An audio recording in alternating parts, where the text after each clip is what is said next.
Assalamualaikum warahmatullahi wabarakatuh. Alhamdulillah kita udah sampai di Gunung Puntang, lebih tepatnya di depan situs bersejarah Radio Malabar. Bersama kami, bapak-bapak gabut. Konon katanya nih, sakitnya karena diguna-guna bang. Di Gabut FM. Hari ini Minggu, kita nggak akan banyak olahraga atau jalan seperti biasanya, tapi kita mau ngobrol santai aja.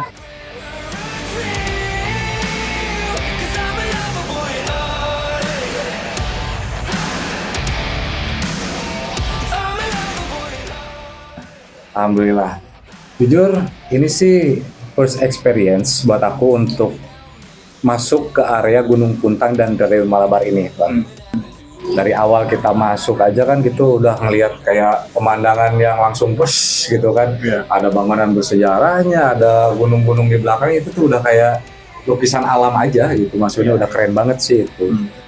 Dari zaman SMA sekolah juga saya pernah ke sini main camping. Sebelum 2010 tuh banyak perubahannya. Perubahannya banyak banget. Emang dulu kayak gimana? Dulu lebih alami ya, cuman nggak tertata gitu. Oh iya. Iya sih. Kalau sekarang sih kelihatannya lebih tertata ya, rapi Masuknya gitu. juga nggak. Paling yang jaga 2 orang lah, mungkin orang daerah. Karena kawasan wisata jadi komersial lah sekarang, berarti dari datanya juga lebih baik ya berarti. Lebih baik penataannya. Dua kali ya? Sebelumnya pernah ke situ tuh tahun 2022. 2022? Berarti 3 tahun lalu lah Yes. nyobain di situ. Berubah juga nggak selama 3 tahun belakangan ini? Kelihatan ada perubahan. Better? Ada Lebih worse? Oh, lebih baik. Lebih baik, lebih tertata. Ada tempat yang sebelumnya nggak ada jadi ada. Contoh kan kafe, kan sekarang ada kafe apa gitu. Iya, Terus di benar-benar. bawah juga ada tempat glamping baru juga. Iya. Nah, cuma yang tadi agak sayang tuh glamping yang saya dulu nyobain sekarang udah nggak ada. Iya, benar. Tahu nggak sih bang, kalau misalkan Radio Malabar itu tuh lebih dari sekedar sejarah bang. Maksudnya gimana tuh? Jadi Radio Malabar ini tuh memang konon katanya nih sakitnya karena diguna-guna bang. Enggak. Jadi gini, Radio Malabar itu kan pertama kali dibangun itu 1916. Tahun 1916 yang diciptakan oleh ahli telegraf, ahli ilmu untuk peralatan komunikasi oleh Dr. Insinyur Cornelius Johannes dulu. Dia itu yang ngerancang semua desainnya, yang mesinnya dia bikin juga gitu bang. Nah akhirnya diresmikannya itu tuh pada 5 Mei 1923 bang. 1923. 5 Mei. 102 ya kurang 102 lebih ya. tahun ya berarti ya? 102 bang. Sampai sekarang ya maksudnya. Ya. Sampai 2025 ya. FYI, Radio Malabar itu pada zamannya merupakan radio tercanggih satu-satunya di dunia.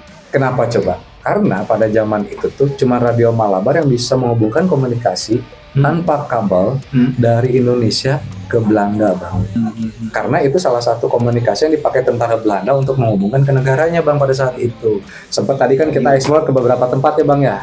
Dari mulai bangunan bagian luarnya, itu kan ada seperti ini bang, kolam gitu, kolam cinta dibilangnya. Oh ya. Itu bukan kolam cinta sebenarnya. Itu tuh adalah tanda panah yang menunjukkan arah negara Belanda di mana.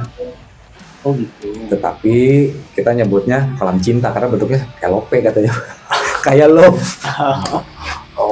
Makanya disebutnya kolam cinta.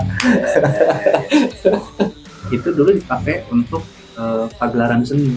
Karena kan tadi kan tertutup sama kayu kan ya Kang ya, si kolamnya itu kan yang dibilang kolam cinta itu tertutup kayu. Untuk pertunjukan Untuk berarti. pertunjukan waktu itu yang pernah saya lihat ya 2022. Tapi tadi ngelihatnya kan kayunya udah pada lapuk ya, udah Yes. hancur, jadi nggak bisa mungkin orang untuk nginjak di atas itu kan. Yes, tapi ada aja tadi yang bandel bang. Itu kalau misalkan kejeblos di situ, keluar di negara Belanda nggak ya? Itu aja. Tadi sih aku sempat explore juga kan bang. Ke bagian belakang bangunannya. Oh iya, itu ada sungai kan di belakang radio itu kan ya. Itu sampingnya ya. adalah sungai yang dihasilkan dari Curug Siliwangi bang. Oh iya. Pusatnya itu Curug Siliwangi. Kita nggak sempat ke sana karena memang cuaca belum mendukung. Mungkin suatu saat nanti kita akan eksplorasi ke Bukit Harapannya dan ke Curug Siliwanginya, karena jaraknya itu sekitar 1,5 jam lagi bang ke Curug Siliwangi. Di Curug Siliwangi itu adalah Siloka. Siloka itu adalah cerita yang dibikin dan jadi sejarah karena turun temurun. Curug Siliwangi itu kenapa dipanggil Curug Siliwangi? Karena asalnya curug ini tuh berasal dari buang air kecilnya Prabu Siliwangi bang.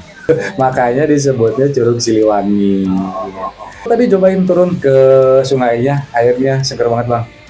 Nah, cuman kalau saya pribadi sih sangat menyayangkan pada saat dulu bangunannya dihancurkan. Nah, itu dihancurkannya itu maksudnya dihancurkan Dibakar bang. Karena pada saat itu tahun 1946 bertepatan dengan kejadian Bandung Lautan Api. Kenapa Radio Malabar ini ikut dihancurkan atau dibakar sama masyarakat setempat?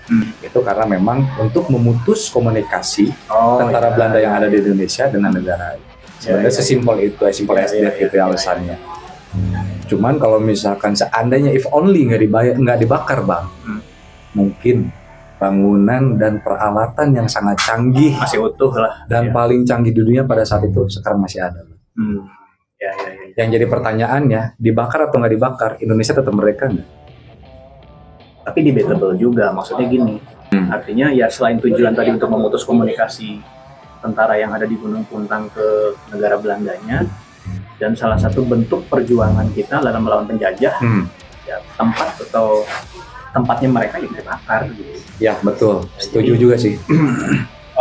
Walaupun masalah dibakar atau tidak dibakar jadi tetap merdeka ya, tapi itu salah satu bentuk perjuangan kalau menurut saya sih. Tadi tuh ngelihat bangunannya memang cuma tinggal beberapa bagian aja ya.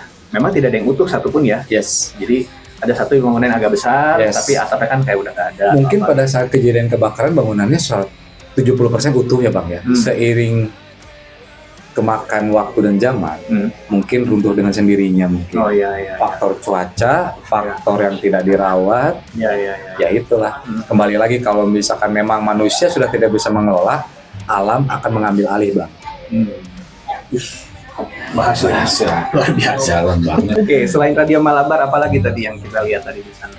Ada lagi bangunan di tengah yang emang benar-benar itu nilai sejarahnya juga oke. Itu kayaknya satu umur tuh, seumuran sama si bangunan Radio Malabar yang di bawah. Gitu, karena memang puing-puing dan konstruksi bangunannya hampir sama. Iya. Hampir sama bangunannya. Nah, sayangnya tadi kita nggak ke Gua Belanda, dan kalau misalkan memang kita nyampe ke Gua Belanda pun kita nggak akan diperbolehkan masuk karena si Gua Belanda ini tuh udah udah disegel ya, udah ditutup ya.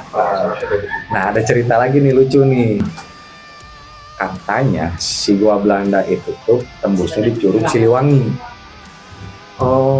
Silokanya, kalau misalkan kita masuk ke Gua Belanda dan berhasil ketemu Curug Siliwangi, nanti kita bakal nemuin sosok yang dikatakan atau sering dibilang Prabu Siliwangi. Itu Siloka masyarakat di situ.